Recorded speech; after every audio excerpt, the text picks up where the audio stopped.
Hello and welcome to our video on how to read the Austin housing market reports from realestateappraisalsaustin.com. These reports come standard in all of our appraisals, but we also provide a few for free here on our website. Just browse to the Housing Market Reports section to see the latest available reports. The purpose of these reports is to help our clients better understand and visualize the market conditions and trends that affect real estate in a given area. A few quick notes before we begin. These reports are called general market reports because they can include a broad selection of sales. In a neighborhood such as the example I'm using now of West Creek, I know the majority of real estate transactions are home sales, not condos or townhomes. So I've narrowed the data to include only traditional homes. However, in other markets where the types of single-family residences vary greatly, the report would include all these types and truly be a general report on the area. When I'm reviewing the data in these reports, I find it best to highlight certain stats based on their indicators of market trends. Positive factors are shown in green. Stats that indicate stability are shown in yellow, and negative factors are highlighted in red. Now let's take a look at the report. Keeping in mind that all calculations are made year over year and based on the report date, we can see that there have been 3 more sales in the last 12 months than transpired in the previous 12 months. In other words, in the period ranging from October 25th, 2011 to October 25th, 2012, there were 3 more homes sold than the period of October 25th, 2010 and October 25th, 2011.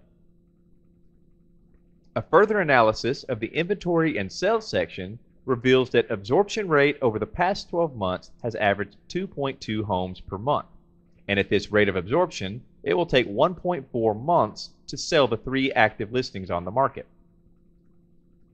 Moving to the next section, we see that there have been no distressed sales or listings in the past 12 months. Distressed sales include foreclosures, REOs, and short sales.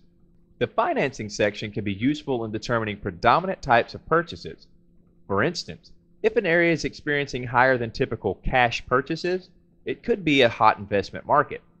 Seller concessions, that's money that a seller agrees to pay towards a buyer's closing costs, is a good indicator of the availability of qualified buyers. When concessions start going over the typical 3%, it could be a sign that sellers are either desperate to sell or buyers in that market do not have the funds to pay their own mortgage costs. The new home sales section gives us a good idea if there's any new development in the market. This is also where you will find the predominant age and sales prices of homes in the market area. The list price to sales price ratio is another important metric that can shed light on a market's overall health. When a realtor first lists a home for sale, this is called the original list price. We take this and compare it to what the home actually sold for to get the original list price sales price ratio. This is more important of the 2 metrics shown. As you can see here, the West Creek market is a very healthy market with most homes selling for their original asking price. Now the second page of the report is a statistical breakdown of the highs, lows, medians, and predominants for home sizes, list price, days on market, price per square foot sold, etc., etc. From here we can look at the current sales prices and the prices per square foot and compare them to the previous year-over-year periods.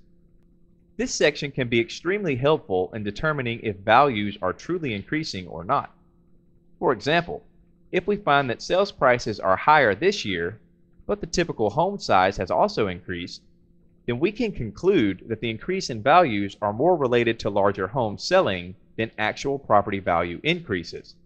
This scenario would likely be confirmed by lower price per square foot numbers as well. And the remaining 4 pages of the report are visualizations of the data presented on the first 2 pages.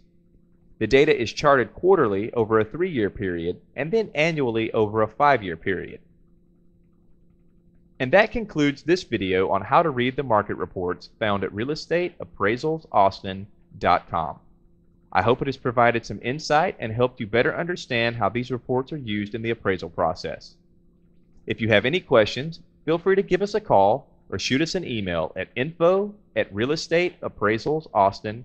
Proceedings.com.